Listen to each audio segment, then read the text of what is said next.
Il y avait dans cette maison un silence particulier, un silence qui ne venait pas de l'absence de bruit, mais de l'écho d'un souvenir trop vivant. On aurait pu croire qu'elle respirait encore, qu'elle observait, tapie dans ses murs. Clair et froid, chaque pas, chaque soupir, chaque hésitation. C'était un ancien relais de chasse, reconverti sans grande ambition, posé au bord d'un lac oublié, quelque part entre Annecy et la frontière suisse. Isolée, élégante dans sa solitude, elle regardait l'eau noire avec une patience minérale. Elle s'appelait Jeanne, 36 ans, architecte d'intérieur, réputée mais discrète. Elle était venue ici pour fuir, mais elle ne le disait pas. Elle parlait d'un projet de réhabilitation, d'un besoin de calme, d'un retour à la nature. Elle mentait à tout le monde, sauf à elle-même à moitié. Le visage fermé mais beau, les cheveux ramenés sans effort dans une torsade. Depuis, elle inspectait chaque pièce avec une attention presque clinique, mais ses yeux trahissaient une fatigue plus ancienne. Une cassure. C'est dans l'aile nord qu'elle le vit pour la première fois. Lui, le locataire provisoire, le photographe, il n'aurait jamais dû être là. Ce n'était pas prévu, pas dans les documents, pas dans les plans. Mais il avait eu une autorisation spéciale de l'ancien propriétaire, un arrangement verbal dont personne n'avait gardé trace, sauf peut-être dans un vieux courriel jamais ouvert. Il s'appelait Elia. Il avait 40 ans, peut-être. Un peu plus, une barbe sombre, des yeux trop directs, et cette façon de ne pas bouger quand on le regardait, comme s'il voulait qu'on le voie. Jeanne n'aimait pas les gens qui restaient. Leur première conversation fut faite de phrases inachevées et de silences pleins. Elle entra, il la regarda, elle posa une question qu'elle n'attendait pas qu'il comprenne. Il répondit par un haussement d'épaules lent, puis par un sourire presque moqueur, sans chaleur. Elle ne savait pas s'il se moquait d'elle ou du monde entier. Elle sentit quelque chose dans sa gorge, une alerte, une mémoire. Elle partit sans terminer sa phrase. Ce soir-là, il y eut du vent sur le lac. La maison gémit. Jeanne resta, assise des heures près de la grande fenêtre du salon, ses croquis ouverts mais oubliés, le regard perdu dans les reflets sombres. Elle pensait à la voix d'Elia, grave, un peu rauque, avec cet accent presque imperceptible, comme s'il venait de nulle part.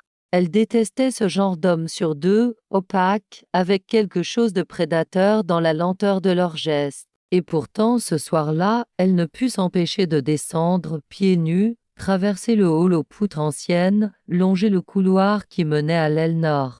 La lumière de sa chambre était encore allumée. Elle s'arrêta devant sa porte. Un souffle, puis un murmure. Non, juste une ombre. Elle fit demi-tour, le cœur plus rapide qu'elle ne l'admettait.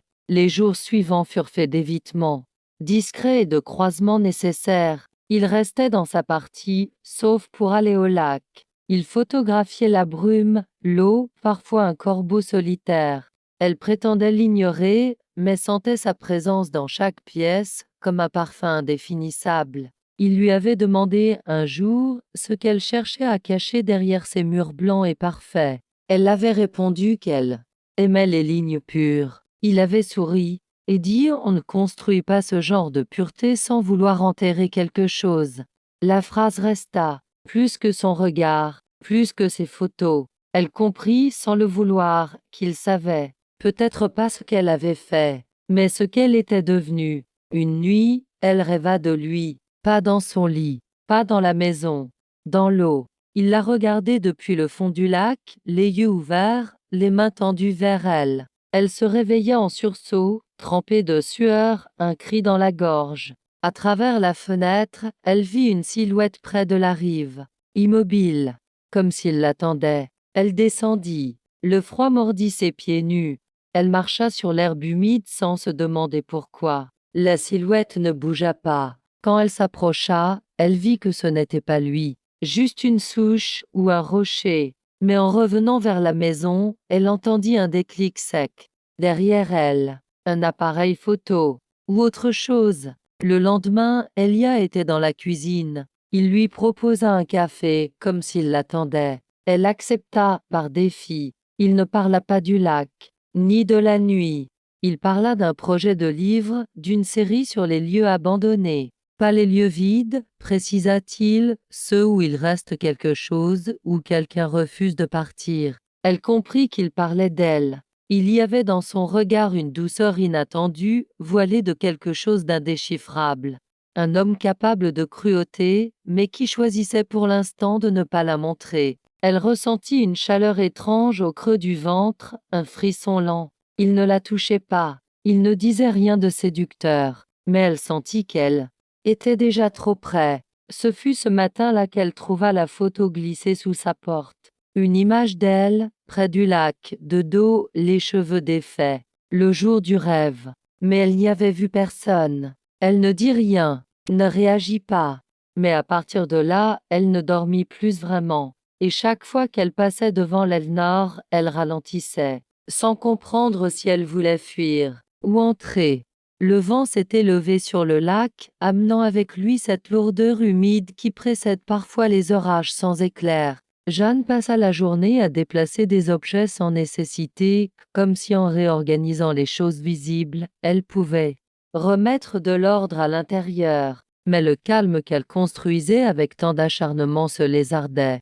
Chaque angle de la maison semblait murmurer une présence, chaque reflet dans les vitres la renvoyait à cette photo glissée sous sa porte. Elle ne l'avait pas jetée, pas cachée non plus. Elle la laissait sur la table de chevet, comme une provocation. Elle attendait peut-être qu'il en parle. Mais Elia, de son côté, agissait comme si de rien n'était. Il continuait de photographier le matin, de cuisiner lentement dans sa cuisine à part, de faire semblant d'être seul. Mais ses pas, parfois, s'arrêtaient devant sa porte à elle. Elle le savait, elle l'entendait. Un soir, elle monta sur le toit par l'échelle de la bibliothèque. C'était une habitude qu'elle avait prise au début, avant qu'il n'arrive. Là-haut, la vue était pure. On y voyait les lumières minuscules de la vallée, et plus loin, les ombres des Alpes comme un mur endormi. Elle y resta longtemps, à respirer, et elle le sentit, en bas. Il sortait, lentement. Il ne leva pas les yeux, mais elle savait qu'il savait. Et dans ce silence nocturne, elle se demanda s'il rêvait aussi d'elle. Le matin suivant, la maison était envahie d'odeurs. Du pain chaud, du romarin, du tabac. Il avait laissé la porte de sa cuisine ouverte, comme une invitation discrète. Elle entra sans réfléchir. Il ne dit rien. Elle se servit un café. Leurs gestes se frôlaient mais ne se cherchaient pas. Elle remarqua une nouvelle photo sur son mur, un reflet de fenêtre, flou, un visage presque effacé. Elle demanda si c'était elle. Il répondit que non. Mais son regard disait autre chose. Cette nuit-là, elle rêva encore. Mais cette fois, elle n'était plus dans l'eau. Elle marchait dans un couloir sans fin, la lumière vacillante derrière elle, et Elia devant, toujours à la même distance. Quand elle cria, il ne se retourna pas. Quand elle se réveilla, elle avait le goût du métal sur la langue, et un mot griffonné sur son oreiller. Juste rester. Il n'y avait personne dans la maison. Elle vérifia chaque serrure. Rien n'avait bougé. Mais la sensation ne partait pas. Ce n'était pas de la peur, plutôt une anticipation, comme si quelque chose attendait, juste au bord du réel. Pendant plusieurs jours, elle évita Elia, mais plus elle tentait de s'éloigner, plus elle pensait à lui, à sa voix, à sa façon de marcher sans bruit, à cette distance qu'il maintenait comme un fil tendu entre eux. Elle comprit alors qu'il n'attendait pas qu'elle vienne, il attendait qu'elle cède. Le dimanche, la brume descendit sur le lac jusqu'à en effacer les contours. Jeanne sortit sans manteau, pieds nus encore, marchant lentement sur la jetée. L'eau semblait vouloir lui parler. Derrière elle, elle entendit les pas, pas feutrés, délibérés. Elle ne se retourna pas. Il s'approcha, si près qu'elle sentit la chaleur de son souffle. Il ne dit rien, et elle non plus. Le silence entre eux était devenu un langage. Ils restèrent là longtemps, immobiles l'un derrière l'autre, liés par quelque chose d'invisible. Pas encore le désir, ou alors un désir contenu, tordu, plus ancien, presque religieux dans sa retenue. Elle pensa qu'il ne la toucherait jamais, qu'il était ce genre d'homme, celui qui laisse la brûlure monter jusqu'à la gorge, avant de souffler doucement dessus. Et pourtant, ce soir-là, une autre photo apparut. Sur la table du salon cette fois, elle n'était pas seule. Il y avait deux silhouettes, floues dans le reflet d'une vitre. Elle et lui, une main tendue vers l'autre, une presque caresse. Ce n'était pas une image prise par hasard, c'était une image pensée, construite, une confession silencieuse. Elle ne savait plus si elle avait peur de lui ou d'elle-même. Dans les jours qui suivirent, les choses devinrent plus lentes. Chaque mouvement était chargé d'une tension imperceptible. Le bruit du bois sous leurs pas, le frisson dans l'air quand leurs corps se croisaient sans se toucher, et cette attente, constante, inexplicable. Un matin, elle entra dans sa chambre. Il n'était pas là, mais sur le mur, il avait accroché une série de photos, d'elle, de la maison, du lac, de la nuit, et au centre, une image de ses yeux, surpris, dans le miroir de la salle de bain, un soir où elle croyait être seule. Elle aurait dû le confronter. Elle ne le fit pas. Elle resta, longtemps, à regarder, puis elle ferma doucement la porte derrière elle. Et pour la première fois, elle sentit que ce lieu n'était plus un refuge, mais un piège lent et délicieux. Dans cette maison, le temps se dilatait. Les heures perdaient leurs contours, se fondaient dans la lumière grisâtre des matinées froides et dans les ombres veloutées des soirs sans bruit. Jeanne avait arrêté de compter les jours. Ce n'était plus une retraite, c'était devenu un seuil. Et elle sentait, de façon presque physique, que quelque chose s'ouvrait sous ses pieds ou en elle. Un vertige silencieux. Elle faisait semblant de continuer à travailler. Elle dessinait encore, parfois, mais ses croquis devenaient abstraits, inhabités. Dames pièces sans porte, dames fenêtres donnant sur rien, dames escaliers qui ne menaient nulle part, et toujours cette sensation que la maison se refermait lentement sur elle, comme un souffle chaud au creux de la nuque. Quand elle passait devant le miroir du couloir, elle s'y regardait trop longtemps. Son propre visage lui semblait moins familier, comme s'il portait une autre histoire, celle d'une femme en train de basculer. Ilia ne parlait presque jamais, mais il la regardait, pas comme un voyeur, pas comme un amant non plus. Il l'observait avec la patience de ceux qui savent qu'il ne faut pas brusquer une vérité pour qu'elle vienne. Et dans ce silence, il déposait, de loin en loin, des signes.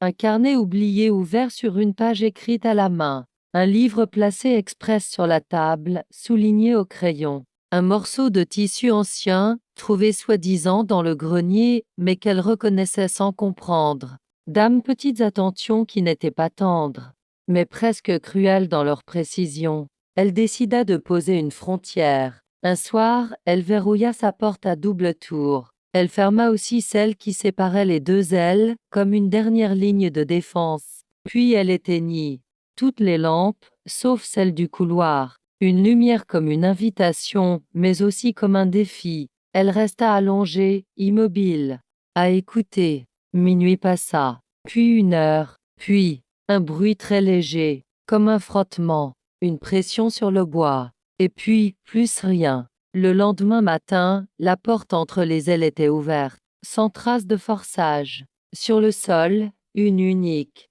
empreinte mouillée, et, posée sur le palier, un livre, La nausée de Sartre. Ouvert sur une phrase soulignée, l'existence avait soudainement dévoilé son visage hideux. Elle le referma sans le lire davantage. Ce jour-là, elle quitta la maison pour la première fois depuis des semaines. Elle marcha pendant des heures dans la forêt qui bordait le lac, sans téléphone, sans plan. Elle pensait à fuir, à ne jamais revenir. Elle pensa même à l'appeler. Cet homme qu'elle avait laissé à Paris, celui dont elle n'avait jamais parlé à Elia, celui qui avait voulu la réparer. Mais elle ne le fit pas, parce qu'elle comprit que ce n'était pas Elia qu'elle fuyait, c'était elle-même, celle qu'elle devenait en sa présence, celle qu'il réveillait, sans même la toucher. Quand elle rentra, la nuit était tombée. La maison sentait le feu de bois. Dans la cuisine, un bol chaud l'attendait. Du velouté de châtaigne, son plat préféré. Elle ne lui avait jamais dit. Elle resta là, debout, à le regarder dans la pénombre. Il ne dit rien, mais il la regardait autrement, plus directement, comme s'il savait qu'elle ne partirait pas. Il s'approcha, lentement, Son regard ne quittait pas le sien, et quand il fut tout près, il effleura sa joue, juste du bout des doigts. Un contact presque irréel, comme une caresse dans un rêve. Elle ne bougea pas même pour respirer. Ce soir-là, il ne monta pas. Il la laissa seule avec ce frisson brûlant sur la peau. Elle passa la nuit éveillée, et au matin, elle descendit, lentement. Elle ouvrit la porte de l'aile nord, et cette fois elle entra. Elle n'aurait pas su expliquer ce qu'elle cherchait en pénétrant dans l'aile nord. Il n'y avait rien de nouveau, rien d'étrange en apparence. Les mêmes boiseries sombres, les mêmes vitres épaisses qui filtraient la lumière comme une mémoire trouble. Mais l'atmosphère y était différente, plus dense, comme si le silence y avait une autre texture, plus grave, plus ancienne. La chambre d'Elia était ouverte, ordonnée sans être froide. Dames livres empilés au sol, des appareils photos sur une table, des carnets noircis de notes illisibles. Tout était calme, mais elle sentait la chaleur résiduelle de sa présence, comme si son corps avait quitté les draps quelques minutes plus tôt. Sur le mur, une série de tirages en noir et blanc épinglés sans cadre. Dame visage, tout flou. Dame femme. Aucune ne regardait l'objectif. Elle s'approcha d'un petit carnet à couverture rigide. Il était posé à côté d'un mug encore tiède. Elle hésita, puis l'ouvrit. Dame phrases en français, d'autres en anglais, des fragments, certains barrés, d'autres cerclés comme des incantations. Elle ne sait pas encore, mais elle est déjà en train de se dissoudre. L'attente est un feu plus lent que le désir. Chaque silence est un choix. Elle referma le carnet d'un geste sec, les doigts soudain glacés. Elle sortit de la pièce sans bruit, avec cette sensation d'avoir ouvert une porte trop tôt. Pourtant, elle ne regretta pas.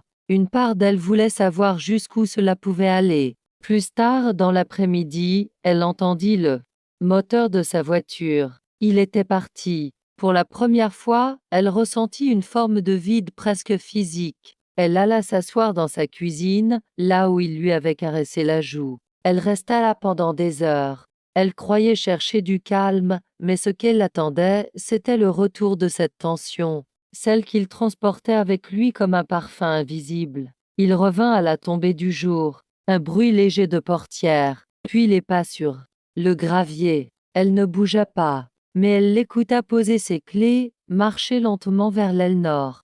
Il s'arrêta devant sa porte, longtemps, et elle aussi, de l'autre côté, elle attendait, mais aucun n'ouvrit. Ils restèrent là, séparés par du bois, du silence et une décision suspendue. Elle dormit mal. D'âmes images floues l'assaillirent. Des murs qui saignent, des visages qui se dérobent, des mains trop proches, trop lentes. Au réveil, elle trouva un objet sur le seuil de sa porte. Une pellicule 35 mm, non développée. Elle la prit, la serra dans sa main. Il n'y avait pas de mots, pas de message. Ce jour-là, elle sortit l'un de ces vieux appareils qu'elle n'avait plus touché depuis des années. Un Leica offert par son père. Elle nettoyait l'objectif, vérifia la mécanique, sans comprendre encore pourquoi elle faisait ça. Mais elle savait que c'était important. Elle marcha vers le nord, jusqu'à un point d'observation au bord du lac. Le ciel était laiteux, le vent faible, l'eau presque immobile. Elle leva l'objectif, et pour la première fois depuis des mois, elle photographia. Quand elle revint, Elia était là, sur le seuil. Il la regarda longuement. Elle ne dit rien. Il tendit la main. Elle lui donna la pellicule. Il ne demanda rien. Et ce silence la valait plus que 1000 aveux. Les jours suivants, ils se croisèrent peu. Mais à chaque rencontre, quelque chose avait changé. Une proximité nouvelle, presque imperceptible. Il passait à quelques centimètres d'elle, effleurait parfois son bras, mais sans jamais assister. Et pourtant, dans chacun de ces contacts suspendus, elle sentait une violence contenue, comme si leur peau n'était plus faite que pour se frôler, et que chaque geste retenu devenait plus intense qu'un baiser. Une nuit, elle descendit sans but précis. La maison dormait, mais il était là, assis dans le salon, les volets ouverts sur le noir du lac. Il la regarda entrer, ne bougea pas. Elle s'approcha, lentement, et elle s'assit à côté de lui, sans mot. juste leur souffle, et ce feu-là entre eux. Ils ne se touchèrent pas. Mais cette nuit-là, sans échange, sans regard, elle sut qu'il ne ferait rien avant qu'elle ne l'y autorise. Et elle comprit que le vrai pouvoir ne résidait pas dans ce qu'il voulait, mais dans ce qu'elle était prête à laisser venir. La lumière du matin entrait à peine dans la pièce quand Jeanne se leva. Elle sentit d'abord son propre corps comme un objet oublié, la peau tendue, les muscles engourdis. Elle avait dormi peu, et pourtant tout en elle vibrait d'une énergie souterraine, comme si la veille au soir avait déplacé quelque chose. Elle se demanda si Elia avait dormi lui aussi, ou s'il était resté là, à fixer le vide, à écouter les bruits de la maison comme on écoute le souffle d'un animal endormi. Dans la cuisine, le silence avait un goût de sel. Elle ne prépara pas de café. Elle ouvrit la fenêtre. La fraîcheur la traversa d'un frisson long et calme. Le genre de frisson qui annonce quelque chose sans dire quoi. Dehors, le lac était couvert d'un voile léger. La brume y dessinait des formes mouvantes, presque humaines. Elle crut voir une silhouette au loin, mais ce n'était qu'un tronc, ou un souvenir. Plus tard, elle descendit au sous-sol. C'était un espace qu'elle évitait jusque-là, trop humide, trop ancien. Mais ce jour-là, elle y alla comme on descend dans ses propres fondations. La lumière faiblarde de l'ampoule révélait des vieilles malles, des cadres cassés, des bocaux remplis de clous rouillés. Elle fouilla sans raison, puis trouva un carton, ancien, lourd, à moitié moisi. À l'intérieur, des lettres, d'âmes négatifs, d'âmes photos en sépia d'une autre époque, et, entre deux albums, un carnet de notes d'un homme au nom familier, le nom du propriétaire précédent. Elle feuilleta les pages. On y parlait d'une femme, toujours la même, présente partout, mais jamais nommée. Elle revient dans mes rêves, même quand la maison dort. J'ai vu son reflet dans la glace alors qu'elle n'était plus là. Je reste pour elle, pour ce qu'elle ne m'a pas dit. Jeanne sentit sa gorge se nouer. Ce n'était pas une histoire d'amour, c'était une obsession, une empreinte, un écho. Elle referma le carnet d'un geste lent, et elle comprit que cette maison avait déjà accueilli ce genre de relation, inachevée, dévorante, comme si elle attirait les gens qui ne savaient pas oublier. Quand elle remonta, Elia était là, dans l'encadrement de la porte, une clope à moitié consumée entre les doigts. Il la regarda sans poser de questions, mais elle sentit dans son silence une attente, pas celle d'un homme pressé, celle d'un homme qui sait que tout ce qui vaut quelque chose prend du temps à tomber. Ce soir-là, elle entra dans sa chambre à lui, pas par erreur, pas à cause d'une porte ouverte, par choix. Il ne se leva pas, il ne lui parla pas, il lui fit simplement de la place sur le lit, et elle s'assit. C'était tout. Aucun geste brusque, aucune main, juste cette proximité absolue, brûlante entre deux corps qui savaient qu'ils étaient à une respiration de basculer. Elle resta 1 heure, peut-être plus, puis elle repartit. Mais cette heure-là devint un point de non-retour. Le lendemain, il n'était plus là. Il avait laissé un mot, à moitié plié, une phrase. Je voulais voir jusqu'où tu pouvais descendre avant d'appeler ça du désir. Elle relut le mot plusieurs fois. Il n'y avait pas de signature, mais elle ne doutait pas qu'il reviendrait. Ce n'était pas une fuite, c'était une façon de poser un miroir entre eux, pour qu'elle s'y regarde et choisisse. Les jours suivants furent silencieux. Le vide de la maison prit une autre texture, plus douce, plus tendue. Elle sentait partout l'absence d'Elia comme une chaleur persistante. Elle rêvait de lui, mais pas de son corps, de ses silences, de ses regards, de sa capacité à voir ce qu'elle cachait à tout le monde. Elle commença à écrire, pas des lettres, pas des messages, d'âmes morceaux d'elle griffonnés à l'encre, d'âmes souvenirs, d'âmes peurs, d'âmes fragments d'histoires qu'elle n'avait jamais dites. Et elle les glissa, chaque jour, sous la porte de l'aile nord, même vide. Puis un matin, il était là, assis dans la cuisine, comme s'il n'était jamais parti. Elle le regarda, longtemps, puis elle dit, « Pour la première fois, je ne veux plus me protéger de toi. » Il ne répondit pas, mais il se leva, et il s'approcha, pas pour la toucher, pour rester. assez près pour qu'elle sente tout ce qu'il n'allait pas dire. Et ce fut plus bouleversant que n'importe quel baiser. Il n'y eut plus de jeu après ce matin-là, plus de distance, plus de manœuvres. Quelque chose s'était ouvert, lentement entre eux, non pas comme une porte qui cède sous la pression, mais comme un plancher ancien qui s'enfonce sous le poids d'un secret trop longtemps tenu. Elia et Jeanne commencèrent à partager leur silence. Le café le matin, sans mots. Dame marche au bord du lac, côte à côte. Dame geste simple, presque rituel.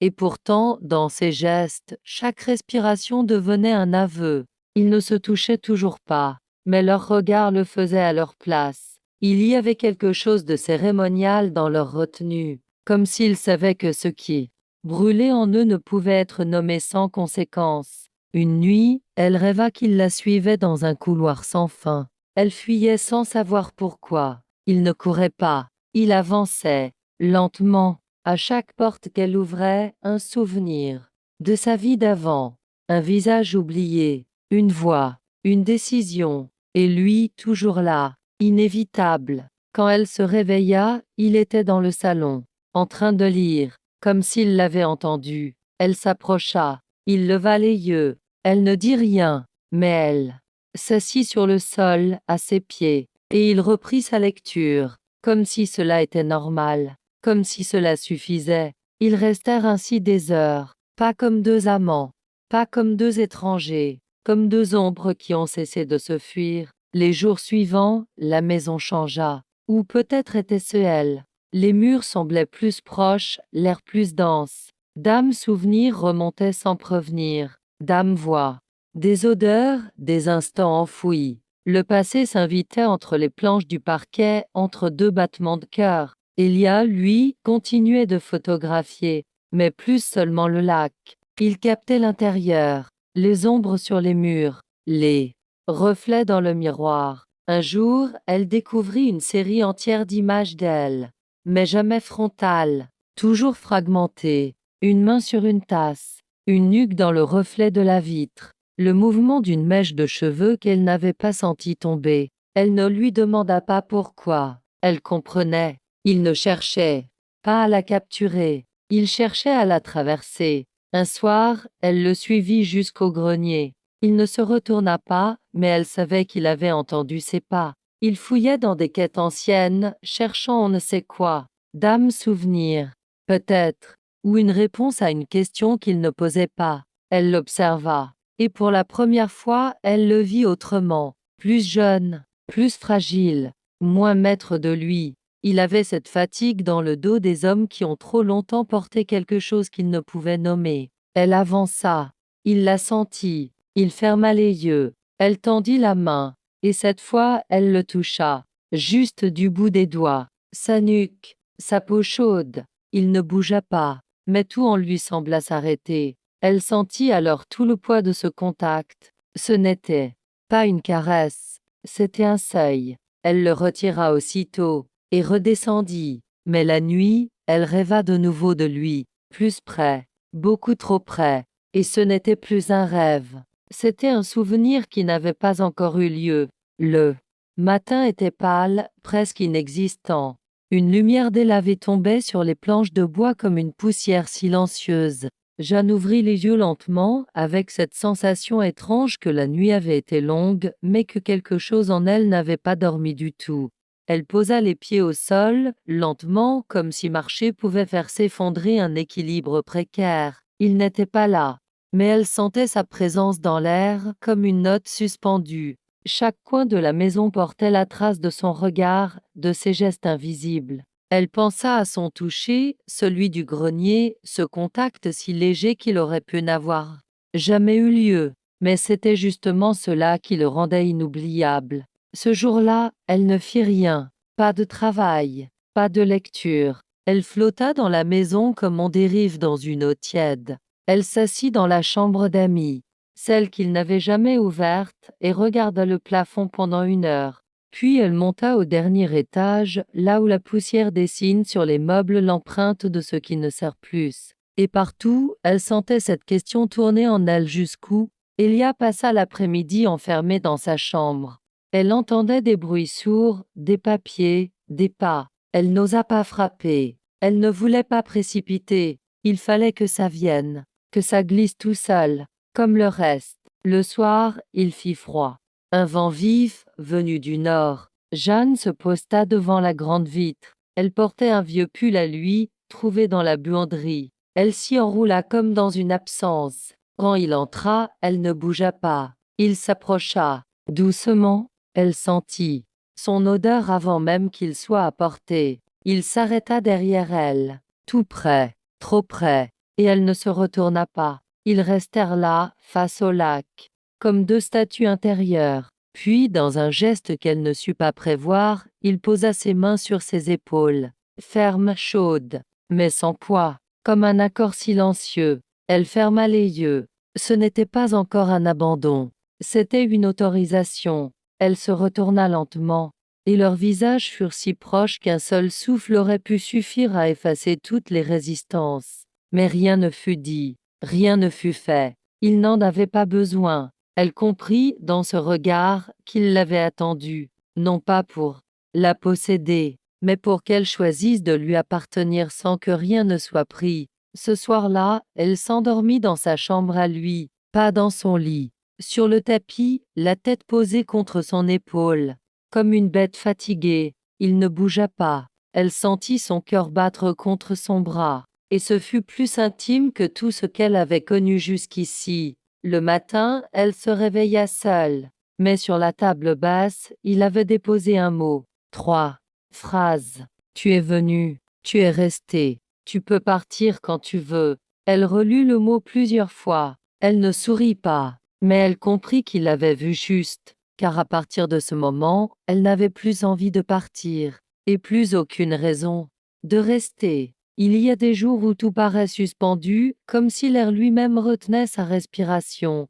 Ce matin-là, Jeanne erra dans la maison avec une conscience aiguë de chaque planche, chaque craquement, chaque reflet. Le silence n'était plus apaisant, il était dense, chargé, comme si la maison savait qu'ils étaient sur le point de franchir un seuil qu'on ne peut pas désigner. Elia était absent depuis l'aube. Il n'avait rien dit, juste disparu, avec cette élégance discrète qui le rendait presque irréel. Jeanne ne s'en inquiéta pas. Elle savait qu'il reviendrait.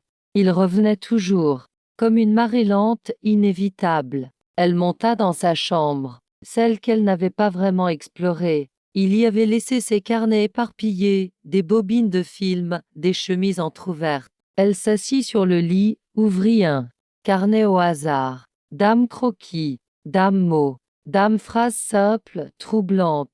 Elle s'approche comme une brûlure lente.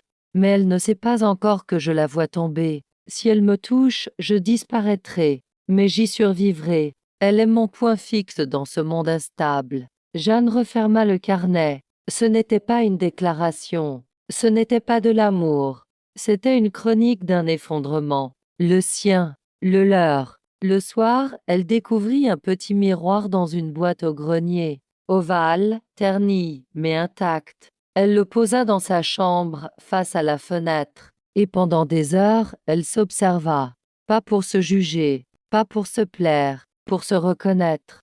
Elle ne savait plus exactement qui elle était devenue, ni si c'était réversible. Elia revint à la tombée de la nuit. Il portait une écharpe sombre, le visage marqué par le froid. Il la salua d'un signe de tête, et elle comprit qu'il n'attendait rien, mais qu'il sentait que tout pouvait basculer ce soir. Elle prépara du thé, lui, du pain grillé. Ils mangèrent lentement, sans un mot, comme deux survivants d'un naufrage invisible. Puis, sans prévenir, elle lui tendit la main.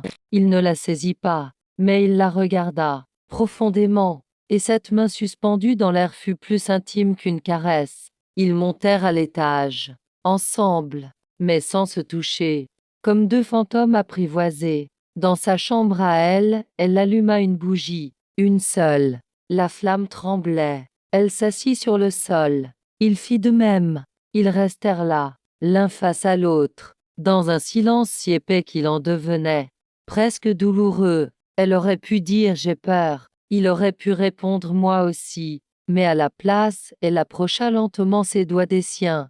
Juste les doigts. une jonction fragile, une tension presque insoutenable. Et dans ce contact, elle sentit tout son trouble, sa patience, sa douleur, son abandon à elle. Il ferma les yeux, et ce simple geste devint une promesse, pas de possession, mais de vertige partagé. Quand il repartit dans l'aile nord, elle resta éveillée longtemps. La flamme avait cessé de trembler. Elle se regarda dans le miroir, et cette fois elle ne se vit pas seule. Elle vit en elle quelque chose d'irréversible. Une fracture, ou une naissance. Il faisait froid ce matin-là, un froid de fin d'automne, sec, tranchant, qui traversait les vitres même fermées. Jeanne se leva tôt, sans y être poussée. Pas de rêve cette nuit-là. Juste une sensation de flottement, comme si son corps n'avait pas tout à fait réintégré sa propre réalité. Elle s'habilla sans bruit, puis elle descendit. Elia n'était pas là. Ou peut-être qu'il dormait encore, mais elle n'alla pas vérifier. Il y avait quelque chose en elle qui bougeait doucement, une certitude nouvelle, fragile mais réelle. Elle n'attendait plus. Elle avançait. Elle prit un carnet et un crayon, s'installa près de la cheminée, et elle écrivit, pas une lettre, pas une confession, une série de pensées désordonnées, viscérales, presque animales. Je te cherche même quand tu es là. Je ne veux plus être protégée du feu. Je suis prête à brûler tant que tu regardes. Elle déchira la page, la plia, et la glissa sous la porte de l'aile nord. Rien d'autre. La journée passa lentement. Il neigea un peu. De fines plumes blanches s'écrasaient contre les vitres. La maison devint presque irréelle, hors du temps, comme si elle appartenait à un autre plan de réalité, un espace suspendu entre désir et mémoire. Elia apparut à la nuit tombée. Il avait dans les mains une boîte en bois, petite, simple. Il la posa sur la table sans rien dire. Puis, il la regarda, elle aussi. Dans ses yeux, il n'y avait ni question, ni attente. Juste une vérité nue, silencieuse, il avait lu. Elle ouvrit la boîte. À l'intérieur, une série de polaroïdes. D'elle, de dos, de loin, de biais, flou, tremblant, comme s'il n'avait jamais osé la regarder en face jusqu'à maintenant. Tout au fond, une photo différente d'eux. Un reflet, capté dans une vitre. Leur visage flou, mais leur corps, proche. Elle leva les yeux vers lui, et cette fois elle se leva. Elle s'approcha, pas lentement, pas rapidement, d'un mouvement clair, simple, sans détour. Elle posa la main sur sa nuque. Il ne bougea pas, mais il ferma les yeux, et elle l'embrassa. Pas comme on cherche à séduire, comme on se reconnaît. La maison se tut, même le vent cessa. Ils ne dirent rien ensuite. Ils restèrent là, front contre front, deux souffles mêlés. Ce n'était pas encore l'abandon, mais c'était la chute. Elle le savait. Il aussi. Cette nuit-là, ils ne dormirent pas ensemble, mais la distance entre leurs chambres devint insupportable. Et dans le noir, chacun sentit dans son corps la mémoire du baiser, et ce qu'il allait appeler, très bientôt, le point de rupture. La neige avait cessé de tomber, mais le sol en gardait la trace, fine, glacée, d'une blancheur presque bleue. La maison respirait lentement comme eux. Elle semblait les contenir dans une poche de réalité privée, où le monde extérieur n'était plus qu'un écho lointain, presque abstrait. Jeanne n'avait rien dit, depuis le baiser, et Elia non plus, pas par gêne, pas par stratégie. C'était autre chose, une forme de respect profond, presque violent pour ce qui venait de naître. Ce n'était pas le silence d'un après, c'était celui d'un commencement. Ils s'étaient croisés ce matin-là dans la cuisine. Elle préparait du thé. Ils lisaient un journal, les yeux baissés, mais les doigts nerveux. Ils ne se regardèrent pas, et pourtant, tout dans leurs gestes disait je me souviens, je recommencerai, je t'attends. Ce jour-là, Jeanne se força à reprendre ses plans, ses croquis, mais rien ne tenait. Les lignes fuyaient, les angles s'effondraient. Chaque pièce qu'elle dessinait ressemblait à cette maison, pleine de portes ouvertes et de murs poreux. Elle essaya de se concentrer, mais au fond d'elle, elle le sentait, un fil, tendu, ininterrompu, comme s'il était là, en elle. Mais Mabs, elle monta dans sa chambre à lui. Elle ouvrit les fenêtres. L'air était glacial, mais elle ne frissonna pas. Sur son bureau, un objet nouveau. Un cadre. Une photo de deux. Pas une image posée. Un instant volé. Elle le regardait. Il la regardait, mais sur deux axes différents. Et pourtant, la photo contenait quelque chose de circulaire, comme s'il se poursuivait dans le même mouvement. Elle ne toucha pas le cadre. Elle redescendit. Ce soir-là, ils mangèrent ensemble, à la même table, comme un couple, mais sans la banalité d'un couple, comme deux témoins d'un accident ralenti. Elle raconta une histoire de jeunesse. Il l'écouta sans un mot, puis il parla d'un voyage en Islande. Elle ne posa aucune question, et pourtant chacun était suspendu à la voix de l'autre comme à une ligne de survie. Ils ne se touchèrent pas, mais chaque regard effleurait l'autre comme un doigt sur une brûlure. Quand ils se séparèrent, plus tard, aucun n'alla jusqu'à sa chambre. Ils restèrent dans le salon, lui sur le fauteuil, elle au sol, contre la cheminée éteinte. Et le silence, encore, vint les couvrir comme une couverture chaude. Au milieu de la nuit, elle se leva. Elle marcha vers lui. Elle s'arrêta, tout près. Il leva les yeux. Et cette fois, elle parla. Pas un discours, pas une déclaration, une seule phrase, presque un murmure. Je ne sais plus où je finis. Il répondit sans répondre, juste en tendant la main, paume ouverte. Elle s'y laissa tomber. Et tout le reste de la nuit, ils ne bougèrent pas. Deux corps, qui ne cherchaient rien d'autre qu'un point fixe, un endroit où, enfin, il n'y avait plus de fuite. La maison s'était tue, plus profondément encore, comme si elle savait que ce qui se déroulait entre eux ne pouvait plus être dérangé. Il n'y avait plus de faux rythmes, plus d'approximation. Tout était précis, chargé, inévitable. Jeanne ne dormait presque plus, mais elle ne se sentait pas fatiguée. Au contraire, chaque fibre de son corps semblait vivre pour la première fois, comme si elle sortait d'un très long hiver. Ses gestes devenaient plus lents, plus lourds de signification. Même se laver les mains devant l'évier devenait une forme de cérémonie, parce qu'il était là, parce qu'elle savait qu'il la regardait, même lorsqu'il prétendait ne pas le faire. Elia, lui, parlait peu, mais ses absences étaient pleines, habitées. Il partait parfois pour des heures, revenait couvert de boue, de feuilles, sans dire où il était allé. Et pourtant, quand il posait les yeux sur elle, elle savait qu'il avait pensé à elle tout le temps. Elle le sentait. Ils étaient devenus cela, deux corps gravitant autour d'un centre invisible. Un langage sans syntaxe, mais d'une clarté obsédante.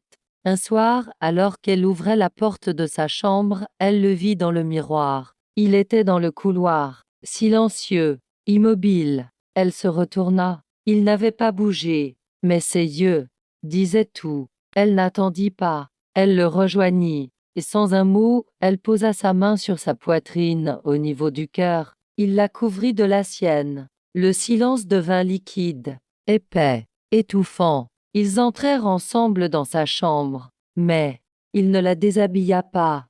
Il ne la toucha pas davantage. Il s'assit, dos contre le mur. Elle s'allongea à côté, sur le tapis. Ils restèrent ainsi, deux corps présents, éveillés, sans geste superflu, comme deux bêtes qui ont cessé de se menacer. Cette nuit-là, elle rêva d'eau. Encore. Mais cette fois, elle ne coulait pas.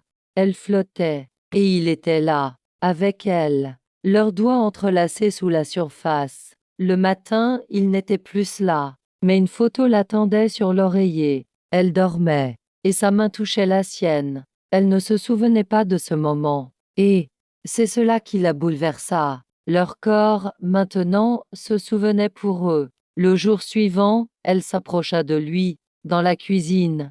Elle posa sa tête contre son dos. Il ne dit rien, mais il posa sa main sur sa nuque doucement. Comme on dit, je suis là. Pas d'urgence, mais plus de retour possible. Ils avaient franchi le point de fusion, sans cri, sans scène, juste deux souffles qui s'accordaient enfin. Ils ne parlèrent plus vraiment, les jours suivants. Les gestes suffisaient. Elle savait désormais où il posait les mains, ce qu'il regardait en premier quand il entrait dans une pièce. Il savait reconnaître dans sa respiration quand elle allait se lever ou quand elle préférait rester là, simplement, à écouter le monde depuis la fenêtre. Ils vivaient ensemble, mais sans jamais l'avoir décidé. C'était comme si la maison avait tranché pour eux, comme si elle avait dit vous êtes ici jusqu'à ce que vous n'ayez plus rien à cacher. Un matin, Jeanne se réveilla avant lui. Il dormait encore, les paupières frémissantes. Elle s'approcha sans bruit, posa 2 doigts sur son poignet, juste pour sentir. Il ouvrit les yeux, lentement. Il la regarda longtemps, et sans un mot, il laissa tomber sa main dans la sienne. Ils restèrent ainsi un long moment, les yeux ouverts, les doigts liés. Mais quelque chose s'était déplacé, une ombre, une tension à peine perceptible, comme si, dans la profondeur de leur lien, une fêlure commençait à apparaître, non pas entre eux, mais autour, dans les murs, dans les objets. Jeanne le sentit la première, un courant d'air anormal, un reflet qui ne lui appartenait pas, un bruit de porte alors que tout était fermé. Elle n'en parla pas, pas encore. Mais elle le regarda autrement, ce soir-là, comme si elle voulait vérifier s'il changeait aussi, si quelque chose en lui avait bougé. Elia, lui, sembla plus absorbé que d'habitude. Il développait des photos dans une pièce qu'il avait aménagée au fond du couloir nord. Il ne lui montra pas les tirages, pas tout de suite, mais elle savait qu'elle y apparaissait. Parfois elle passait près de la porte. Elle sentait l'odeur du révélateur. Et cette tension particulière, presque intime, entre eux, devenait plus lourde, comme si les images retenaient quelque chose qu'il n'osait encore dire. Un soir, elle entra dans la pièce. Il ne se retourna pas. Il continuait de suspendre les photos, une par une. Dames images de la maison, dames angles qu'elle ne connaissait pas, dames reflets, et au centre de l'une d'elles, une ombre. Elle s'en approcha, frissonna. Ce n'était ni elle, ni lui, juste une forme humaine, imprécise, flottante, à la limite du visible. Elle leva les yeux vers lui. Il ne parlait pas, mais elle comprit. Il l'avait vu aussi. Ce n'était plus seulement eux. Quelque chose d'autre habitait ici. Ils ne paniquèrent pas. Aucun cri, aucun mot tranchant. Mais cette nuit-là, ils dormirent ensemble dans le même lit. Pour la première fois. Et ce ne fut pas par désir, ce fut par nécessité, pour être deux contre ce qui commençait à se glisser entre les murs. Ils ne se posaient plus de questions sur eux, ce qu'ils étaient, ce qu'ils faisaient là, pourquoi ils s'étaient choisis. Cela n'avait plus d'importance. Ce qui comptait désormais, c'était de rester ensemble, dans la même pièce, dans la même peau, dans la même peur muette. La nuit, Jeanne dormait collée contre lui comme si son dos était un mur contre lequel elle pouvait exister. Ses bras autour d'elle ne demandaient rien. Ils enveloppaient, ils retenaient. Et pourtant, même dans ce cocon, elle sentait que quelque chose se rapprochait, quelque chose d'indéfinissable. Elle rêvait de nouveau, toujours d'eau, mais l'eau n'était plus calme. Elle était noire, boueuse. Et dans cette eau, elle voyait un visage. Pas le sien, pas celui d'Elia, un autre, un visage de femme. Le lendemain matin, elle n'en parla pas, mais elle redescendit au sous-sol, là où elle avait trouvé les anciennes lettres, les anciennes photos. Elle fouilla plus loin, plus profondément. Elle voulait comprendre. Ce n'était pas une obsession, c'était une nécessité. Comme si, pour continuer à aimer Elia, elle devait connaître ce que cette maison gardait en elle, parce que cela les concernait tous les deux, même s'ils ne savaient pas comment. Elle découvrit une boîte de fer, fermée, verrouillée. Elle la remonta jusqu'à sa chambre, la posa au pied du lit, et attendit. Il y a la vie le soir même. Il ne posa pas de questions. Il alla chercher un petit crochet, et sans un mot, il força la serrure. À l'intérieur, des lettres, dame photo, encore, mais aussi un carnet, et une mèche de cheveux attachée avec une ficelle. Jeanne resta figée. Elia ouvrit le carnet. Journal de Claire D. Été 1991. Il lut à haute voix. Doucement, mais ses mains tremblaient. Je suis seule. Mais je sens encore sa présence. Je l'attends. Je sais qu'il reviendra. Il revient toujours, même quand il me laisse. il revient. Je ne suis pas folle. C'est la maison qui garde la mémoire. Ils ne parlèrent plus après ça. Ils posèrent le carnet sur la table et restèrent là, dans le silence. Jeanne se leva. Elle marcha jusqu'au miroir, le grand dans le couloir. Elle se regarda, et elle vit autre chose, juste derrière elle. Pas une silhouette, pas un fantôme, mais un pli dans la réalité, un reflet qui ne correspondait à rien. Elle recula, ferma les yeux. Elia arriva. Il posa une main sur son bras, la rassura sans mots. Il savait, ce n'était pas une présence, c'était une mémoire, incomplète, persistante, et c'était leur tour de l'habiter. Cette nuit-là, ils ne firent pas l'amour, mais leurs corps se cherchèrent, s'étreignirent avec lenteur, avec une intensité presque douloureuse, comme s'ils savaient que l'amour, ici, devait être un exorcisme, un rituel. Pour que la maison sache enfin, ils ne fuiraient pas. La maison était plus silencieuse encore, pas vide, pas hostile, mais attentive, comme si elle attendait une décision, une dernière bascule. Depuis la découverte du carnet, Jeanne n'était plus tout à fait la même. Une tension ancienne s'était réveillée en elle, pas seulement à cause de Claire, mais parce que, d'une manière étrange, elle se reconnaissait dans sa voix. Cette solitude, cette dévotion, ce mélange toxique entre amour et vertige. Elle observait Elia sans cesse, moins pour savoir qui il était que pour deviner ce qu'il était capable de supporter. Elle se demandait jusqu'où ira-t-il avec moi, et surtout jusqu'où suis-je prête à aller avec lui dans cette maison qui avale tout ce qu'on tait. Elia, lui, semblait absorbé par un autre combat. Il photographiait comme un homme en quête de preuves. Il développait la nuit. Il accrochait les clichés sur les murs, les regardait des heures durant, comme s'il attendait qu'une image parle enfin. Une nuit, elle se leva, nue, et descendit dans la pièce rouge où il développait ses images. Il ne la regarda pas. Elle, non plus, ne dit rien. Elle s'assit, croisa les bras sur ses genoux. Sur le mur, un nouveau cliché. La maison vue de l'extérieur, mais impossible à dater. Tout semblait ancien, comme si l'image avait été prise des années avant leur arrivée. Et là, à la fenêtre de l'aile nord, une silhouette, petite, fine, une femme sans visage distinct. Jeanne murmura, plus pour elle-même que pour Elia. C'est elle. Elia ne répondit pas. Il posa un doigt contre la vitre du négatif, puis il ferma les yeux. Ils remontèrent ensemble. Le couloir semblait plus étroit que d'habitude, plus long. La lumière des bougies vacillait, comme si l'air même hésitait à les laisser passer. Dans la chambre, ils s'allongèrent l'un contre l'autre, peau contre peau. Plus de distance, plus d'hésitation. Leur étreinte fut lente, longue, presque religieuse. Ce n'était pas du sexe, c'était une offrande, une manière de dire à la maison « Nous ne vous appartenons pas ». Le lendemain matin, la boîte de fer était de nouveau fermée. Personne ne l'avait touchée, mais la serrure semblait neuve, froide, comme si quelqu'un ou quelque chose avait voulu refermer ce qu'ils avaient réveillé. Ils sortirent de la maison pour la première fois depuis des semaines. Le lac était figé, gelé en surface.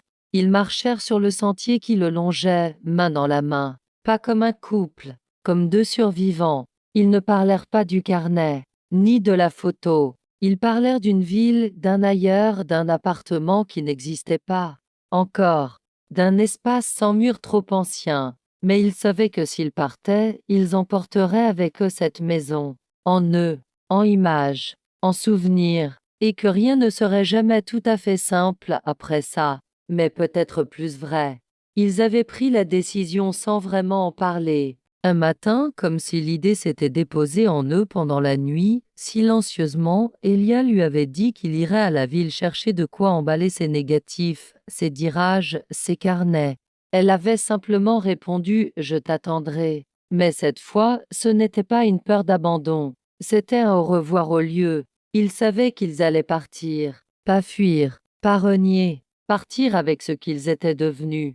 Ici, la maison, pendant les jours suivants, sembla respirer différemment, moins tendue, moins oppressante, comme si elle comprenait qu'ils ne s'échappaient pas. qu'ils acceptaient de la porter avec eux, de ne pas trahir ce qu'elle leur avait révélé. Jeanne passa ses derniers jours à écrire, page entière, pas pour Elia, pas pour elle-même, pour Claire. Elle n'expliquait pas, elle racontait. Elle écrivait comme on dépose une lumière dans un couloir sombre pour dire je t'ai vu. Tu ne seras pas oublié. Elle déposa les feuilles dans la boîte de fer, la referma et cette fois, elle la replaça là où elle l'avait trouvée, sans rituel, sans drame. Elia, de son côté, prit une dernière photo de la maison. Il la montra à Jeanne. Le toit, les fenêtres, le lac derrière. Rien d'anormal, rien d'étrange. Et pourtant, une émotion étrange y flottait, presque palpable. Il dit seulement « Elle nous a pris quelque chose, mais elle nous a rendu plus encore. » Jeanne ne répondit pas. Elle le regarda, et elle sut que cette phrase resterait en elle. Ils chargèrent la voiture tôt avant le lever du jour. Pas de précipitation, pas de regret visible. Mais dans le miroir du couloir, au moment de passer la porte, Jeanne vit un reflet, pas une silhouette, juste une trace, une courbe dans l'air, une mémoire. Elle s'arrêta, respira, puis sortit. Elia lui prit la main, et ils partirent, sans bruit, sans se retourner. Mais la maison, elle, restait debout. Et dans le grenier, dans un carnet ou sur une image oubliée, quelque part, une autre histoire attendait. Parce que rien ne disparaît vraiment. Tout s'enfuit et attend qu'un regard, un souffle, une main viennent le réveiller.